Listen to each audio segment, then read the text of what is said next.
¿Cómo están? Bienvenidos a El Mercurio Inversiones por EMOL TV.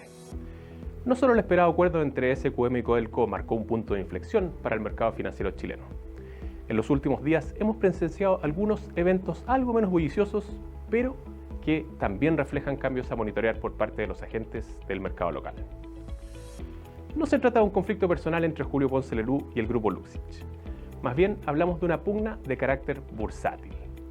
Es que a comienzos de la semana pasada, Banco de Chile superó a SQM en capitalización bursátil, dejando atrás a la que había sido la estrella indiscutida del IPSA. Es que mientras las ganancias del sector bancario no han dejado de sorprender al mercado, el principal producto de venta de SQM, el litio, borró la semana pasada sus avances del año 2024 y se hundió a mínimos de 2021. No obstante, el relevo fue transitorio. Un salto de 7% en la acción de SQM el pasado miércoles le permitió volver a superar a Banco de Chile. Hacia el término de la semana, la capitalización de mercado de la minera metálica se situaba en torno a los 11,2 billones de pesos, por sobre los 10,9 billones de la firma bancaria. Buena parte de lo anterior se sustenta en los precios del litio, los que tras llegar a rozar los $85.000 la tonelada en 2022, hoy se encuentran en torno a los $12.000 por unidad. De ahí que el IPSA esté frente a un punto de inflexión en lo que se refiere a sus acciones líderes. Es que Banco de Chile ha superado a SQM en capitalización bursátil en 4 oportunidades este año. 3 de ellas ocurrieron en febrero y una vez en junio. Otro cambio en el mercado financiero local se aprecia en el portafolio de los chilenos que invierten vía fondos mutuos. Esto dado que por primera vez en los registros del Mercurio Inversiones, que datan desde hace 16 años, los inversionistas están privilegiando la deuda chilena de corto plazo respecto a la deuda de largo plazo. En mayo, la categoría deuda a corto plazo nacional, es decir, aquella que vence en periodos menores a un año, recibió una inversión de 827.000 millones de pesos, o un alza de 10,4% frente a su patrimonio. Esto marca el segundo mes en que los bonos de corto plazo dominan a nivel de patrimonio, tras sucesivos años de preferencia de los chilenos por plazos más largos. En mayo, la deuda de corto plazo nacional reafirmó su dominio con 8,8 billones de pesos frente a los 7,7 billones que registró la deuda de más largo plazo, es decir, aquella que puede llegar a vencer incluso en décadas. Son varias las explicaciones para este hito. Por un lado, los depósitos a plazo están rentando mucho menos que el año pasado, lo que lleva a los inversionistas a buscar mayores retornos a través de instrumentos de renta fija local. Pero en vez de preferir bonos de entre 3 y 5 años como han recomendado varios estrategas del mercado, los inversionistas han preferido sacrificar retornos potenciales e inclinarse por la seguridad de instrumentos menores a un año.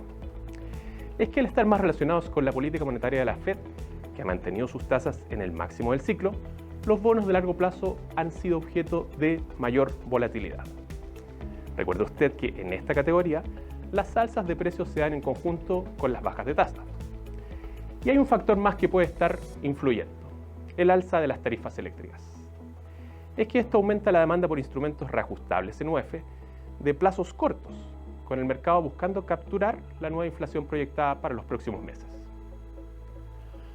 Una tercera inflexión de relevancia en el mercado local proviene también de la industria de fondos mutuos, en la que participan, por cierto, más de 3 millones de personas.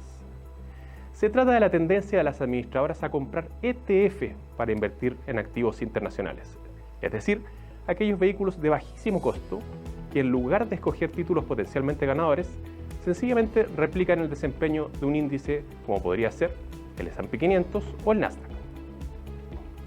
De la inversión extranjera de los fondos mutuos, que alcanza los 6,57 billones de pesos, su acceso vía ETF llegó a 3 billones al cierre de mayo, es decir, un alza mensual de 4%.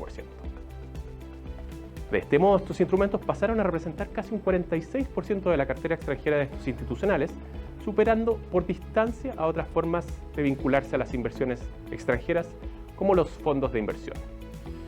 De hecho, fue en febrero de este año cuando los ETF superaron a los fondos extranjeros por primera vez desde 2019.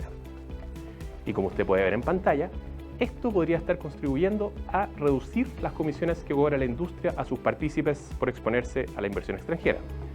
la que en el último registro llegó a 2,9% anual, a cierta distancia del pic de 3,32% de 2021. Aún así, estas comisiones todavía lucen notoriamente más altas que las que se observan en otros mercados. Y cabe recordar que acceder a un ETF puede llegar a costar incluso menos de un 0,1%. A continuación los dejamos con Mentes del Mercado, la entrevista semanal del Mercurio Inversiones, que en esta ocasión cuenta con la presencia de Rodrigo Rojas, socio de Toesca Asset Management. Las acciones locales cerraron un mes difícil. Luego de tocar máximos históricos durante mayo, el IPSA cayó cerca de 2% durante junio, con lo que su rentabilidad acumulada para 2024 no alcanza a llegar al 5%. Esto es solamente un tercio de lo que rentaron, por ejemplo, las bolsas de Lima o la de Colombia. ¿Qué es lo que está pasando con nuestras acciones, con la bolsa local, después de tener tan buenas proyecciones hace algunas semanas? Es lo que conversaremos con Rodrigo Rojas, socio de Toesca Asset Management y responsable de la estrategia de inversión en acciones de esta casa de inversiones. Rodrigo, muchas gracias por acompañarnos. No, gracias a ustedes por la invitación. Oye, partamos por lo general. ¿Qué ha pasado en el mes de junio?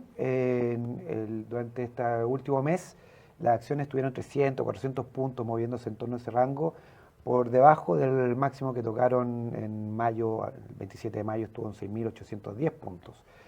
¿Se perdió el momentum de las acciones chilenas? Mira, el momentum tiene que ver, y de hecho lo que hemos visto en estos últimos años en Chile, es que pasamos de tener un comportamiento bastante idiosincrático respecto a las situaciones que hemos vivido en Chile desde 2019, 18 de octubre, ¿cierto? En adelante, procesos constitucionales, elecciones presidenciales de Congreso. Y yo diría que de un tiempo a esta parte, después de la última ya cierre, se podría decir, de temas constitucionales, como que hemos pasado a mirar un poco la volatilidad del mercado exterior. No. ¿Ya? Eso es re importante porque creo yo que hemos dado un paso de estar muy centrado en lo que pasa en Chile, político, económico, social, a ya estar más al son de la volatilidad de los mercados externos, principalmente lo que pasa en China o no pasa en China, qué hace la Fed, qué no hace la Fed con la tasa, ¿cierto? Ese tipo de variables ya nos están pegando en forma bastante más directa hoy día, como era en el pasado. Y en ese contexto, ¿qué le ha pasado en el último mes? Porque de todas maneras el mercado global no ha sido malo en el último mes, ha tenido buenos rendimientos tanto en acciones de Estados Unidos como en otras partes. En cambio Chile no tuvo un buen mes. No, bueno, ahora cuando uno va al mercado local, y aquí hay que estar un poco más metido en lo que está pasando, tenemos una compañía, un emisor dentro del mercado del IPSA, que es Sokimich, ¿ya? Y Sokimich tiene un peso relevante dentro de los índices locales y ha tenido un devenir en los últimos meses bastante negativo, ya sea por una proyección a la baja del precio del litio, de corto plazo al menos, noticias que han venido por el lado de problemas con uno de sus socios, Tianqi, el mismo acuerdo con Codelco que ha generado volatilidad, para bien o para mal. Entonces, cuando uno intenta hilar estas cosas que no son del común de la gente, porque uno ve el IPSA como un todo, pero cuando uno empieza a sacar este tipo de cosas, uno comienza a ver que no fue tan malo el resto. ¿Ya? Porque ¿cómo le fue al resto? Si sacamos ese cueno, ¿cómo estuvo? ¿Cómo ha estado? ¿Sigue siendo...? El resto sigue siendo un poco más negativo. Yo diría que hubo un ímpetu súper importante en primer trimestre del año. De hecho, tuvimos un primer trimestre de utilidades bastante positivo, principalmente producido por la depreciación unilateral del tipo de cambio, donde muchas compañías chilenas, aunque uno no lo crea, tienen muchos negocios fuera de Chile. Por lo tanto, esos ingresos, esas utilidades, se transformaron en mayores pesos. Por lo tanto, finalmente tuvimos sorpresas muy positivas de la utilidad del primer trimestre. Ahora eso ya hacia el segundo trimestre se comienza a diluir, alguna toma de utilidades, pero yo diría que el mercado sigue actuando con una visión positiva, porque hasta el día de hoy hemos tenido correcciones al alza de las utilidades para el 2024. O sea, en general las variables macro han andado bien. Ahora, lo único que yo creo que desde el punto de vista local ha impactado el retroceso de este pic que habíamos llegado hace unos par de meses atrás, tiene que ver también por un rezago en la reducción de la tasa de política monetaria del Banco Central, producto también de lo que está haciendo la Fed y producto también que hemos tenido algunas noticias más inflacionarias de las esperadas. O sea, el tema monetario está afectando. De todas maneras está afectando porque teníamos un recorrido esperado para este año de tasa política monetaria y entre medio se enredaba, porque eso no significa que a fines de año estemos más o menos lo que esperábamos. Pero en el intertanto eso afecta. Esta discusión de la inflación y especialmente las tarifas eléctricas, que es lo que generaba una especie de sensación de que va a ser más restrictivo, está complicando el tema de las acciones a nivel local. Elementos como eso sí. Dime una cosa, hace las últimas semanas hemos conocido, o las empresas en bolsa han empezado a publicar sus reportes ESG. Este nuevo reporte, ¿no?, que desde hace algunos años empezaron a publicar algunas pocas empresas, pero que ha ido creciendo año por año, donde tienen que reportar sus indicadores y medidas en materia de sustentabilidad ambiental, de gobierno corporativo y de relaciones con las comunidades. ¿Han dado un vistazo de esos reportes? ¿Cuáles son las primeras conclusiones que han sacado en ustedes? Sí, mira, nosotros en Toesca hemos estado por un tiempo ya un poco más largo incorporando estos temas dentro de los procesos de inversión normales, más que sean un apéndice de la toma de decisiones, son parte del proceso de decisión informal.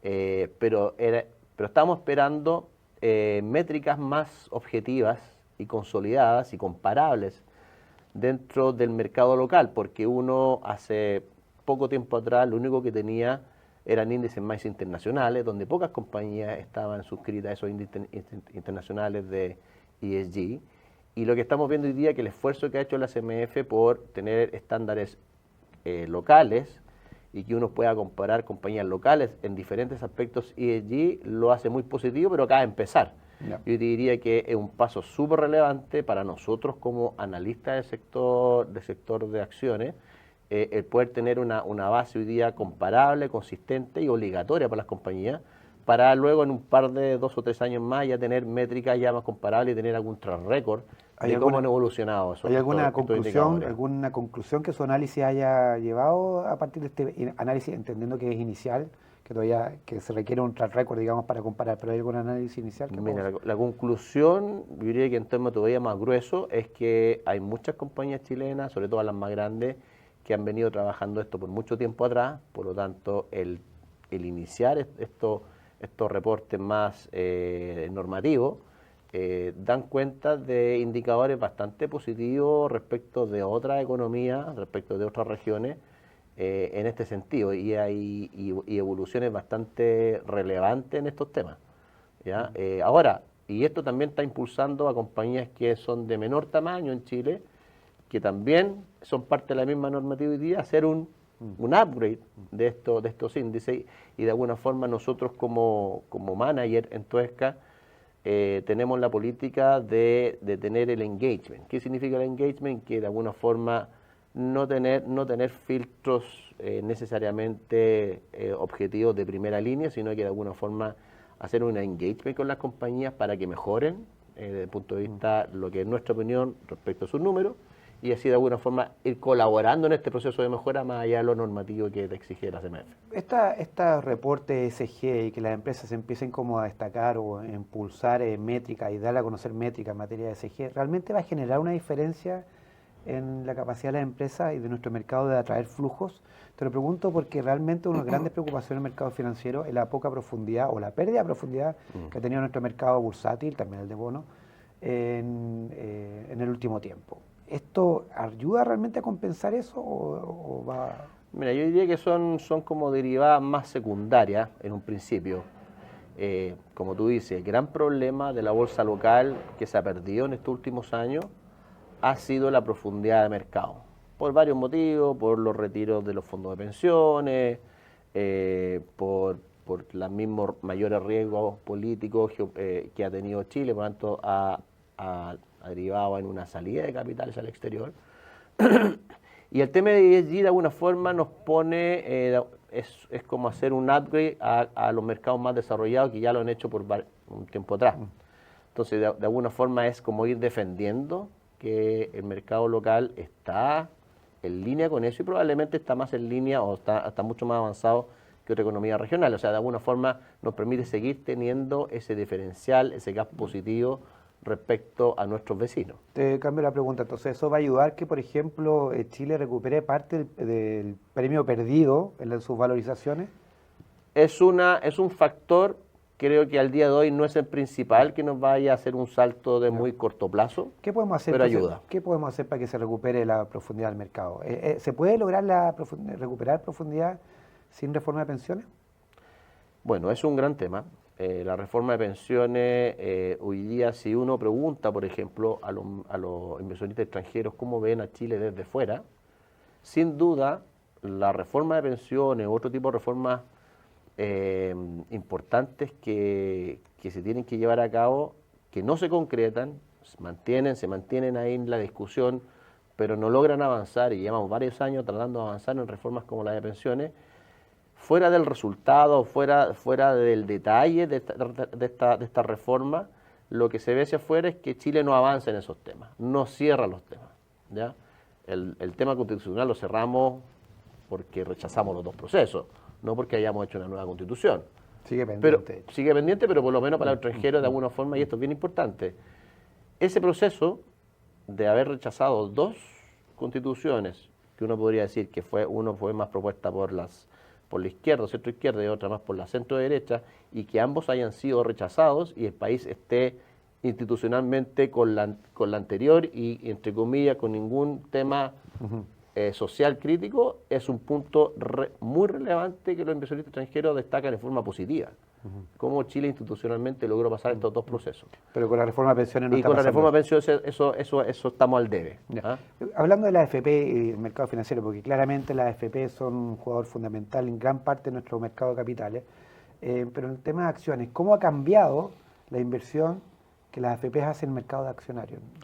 Mira, hemos tenido un cambio relevante. Hasta septiembre del 2019, la AFP en promedio, a número grueso, invertían en forma neta en el mercado de acciones chilenas en torno a entre 100 y 200 hasta 300 millones de dólares mensuales, producto de su crecimiento, porque es un sistema de pensiones que está creciendo respecto a lo que maneja. Hasta que vino la pandemia, ¿cierto?, los retiros de pensiones y tuvieron que hacer un rescate o tener que reducir su posición tanto en acciones chilenas como en otra clase de activos.